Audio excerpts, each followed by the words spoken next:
Thank you, Raj, and I'd also like to just thank the organizers for the opportunity to do this today. We're going to be discussing the perioperative care of the keratoconus patient. A lot of this is going to tie in some recurrent themes that we've discussed already today, and we'll kind of highlight some of the other nuances. Here are my financial disclosures, including both Vidro and Oculus. So in terms of understanding keratoconus progression and criteria, first off and foremost, we need to understand that, that the current FDA approval for cross-linking is on label for progression. So there is no criteria that states what progression is. And we understand that this is a progressive disorder by nature and by definition. So documenting progression, that's a whole nother discussion and is not an easy one. Well, historically, how would we do this, or how would we get some sense of progression? First, abnormal increase in astigmatism, changes in visual acuity, or slit lamp exam findings, we all know, tends to not occur until further on in the disease state. In fact, I can't remember the last time I saw a patient had their slit lamp exam findings change under my care. One tip here is listen to your patient. That's what I found to be actually the most sensitive indicator of progression prior to the ABCD index, which we'll talk more about here shortly. Often they'll pick up and they'll give you a sense on if they feel like their vision slipped or not.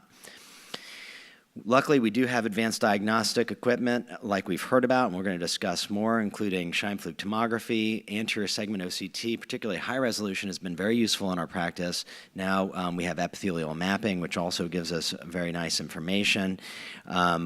We are also have in our reach the Oculus Corvus ST with the Corvus Biomechanical Index, and we're going to talk about that some.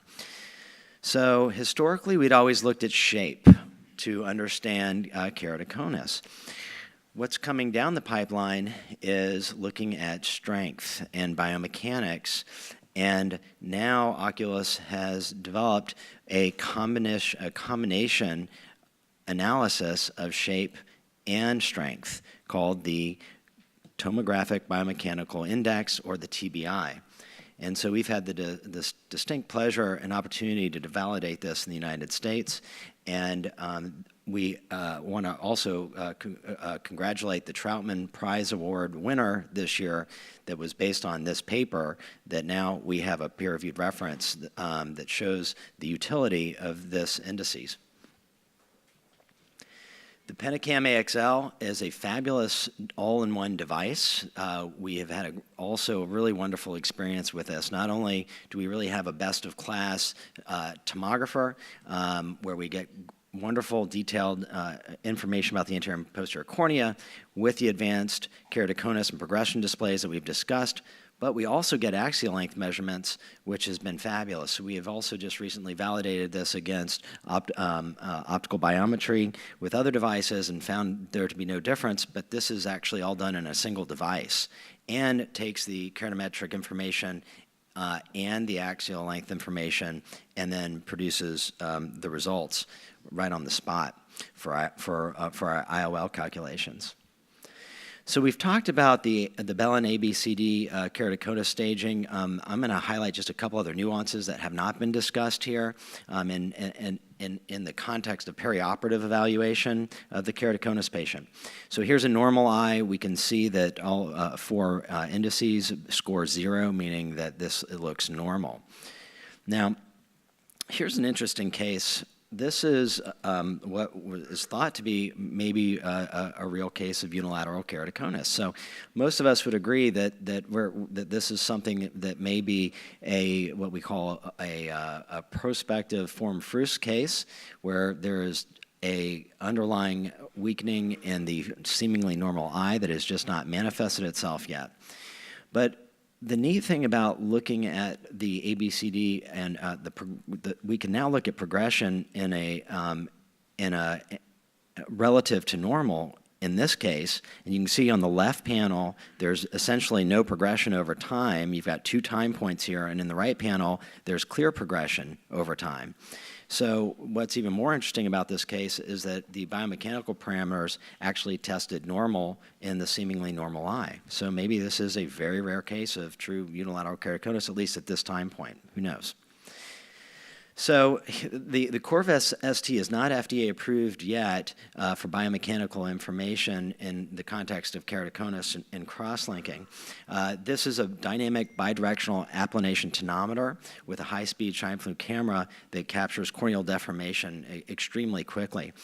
We just recently published a combined index looking at all these advanced deformation indices, and with Oculus ran a regression analysis looking at the most sensitive and specific indices to create what is now known as the DCR index that actually can separate normals from keratoconus independent of intraocular pressure and pachymetry. So would you be surprised to hear, and I actually learned this from my good friend Cindy Roberts in the audience, who's taught me a lot, if not most of what I know about biomechanics, that IOP is probably the most important biomechanical factor in the eye. The intraocular pressure is the outward deformation holding, in some ways, holding the cornea in the correct shape. And so when you have to try to take that out of the equation if you're really going to understand true corneal strength. So the future of understanding not only progression, but now we have the ability to screen our refractive patients.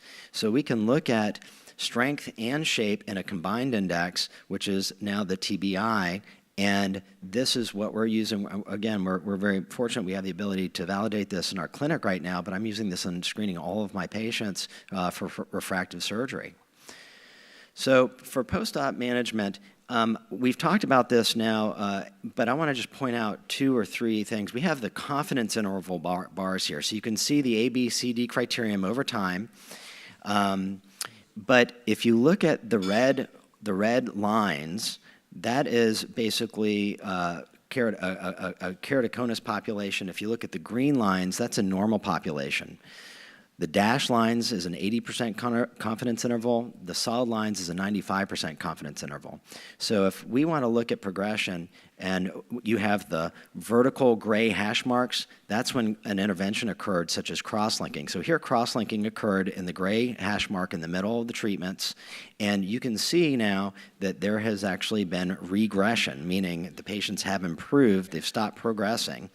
But what's interesting, if you look at the confidence intervals, you can look at a red line in a keratoconic, and if it's crossed this the solid red line, there's a 95% confidence interval that that patient has truly progressed. If you're looking at a form frisk case, let's say, or somebody you're suspicious about, if you look at the green line, and that's relative to normal, so that's where the utilities of these confidence intervals come in. So here's a Corvus looking at a cross-linking patient. You can essentially, you can sort of see the demarcation line and some of the opacity in the anterior stroma. But when we look at this, you can actually, it's really neat compared to normals. They appear to have less movement and to be more stiff. What's interesting is we want to counsel all of our patients that they're going to see a little bit worse at the first month because of reactive epithelial hyperplasia. We had to figure that out early on. We were worried that this was not working, but it just turns out that this is epithelium that is regrowing over the apex of the cornea and now has an accentuated steepness that flattens with time, usually around 3 months. Postoperative care is similar to after PRK. I do recommend that if you get a delayed healing because of the apposition of the apex, to remove the bandaged contact lens and let that last little epithelial defect heal on its own. And now with the ABCD index, we can actually follow these patients over time, where previously that could be really burdensome to try to figure out, is this patient progressing, stabilized, or regressing? But now we have an elegant way to show, with confidence intervals, stability and/or regression. Thanks very much.